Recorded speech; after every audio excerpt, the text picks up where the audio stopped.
A teacher from Korea named Ted Winter emailed us to ask, could you give us some tips on teaching writing skills? And he noted that a lot of his students really don't like to write essays. Well, I think many of us as teachers are faced with this question from students, why do we have to do this thing? And psychologists have actually done some research into motivation, and one of the things that they found is that if you can convince your students that the tasks that you're working on are going to be practically useful to them in the future, they're more likely to want to do them.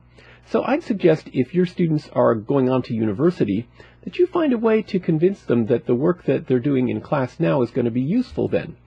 And if they're not going to university, maybe there's another way in which what you're teaching them is going to be helpful. Perhaps they're more likely to get a higher paying job if their English writing skills are good.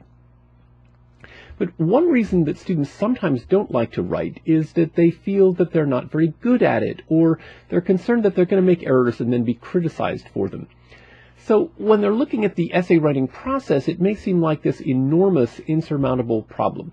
So two things here. First of all, you want to break down the essay writing process into manageable steps. Start off with coming up with ideas, think about how you're going to structure things, and don't worry till you get to the end about getting everything exactly right.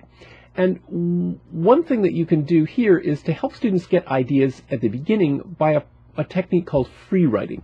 When you free write, you give students a question or a topic, and you ask them to write on it for 3 to 5 minutes without stopping and without letting that inner critic jump in and circumvent the ideas. So you just say, get in there and write, and then once those ideas are out there, then you can work with them to help organize those ideas for the essay.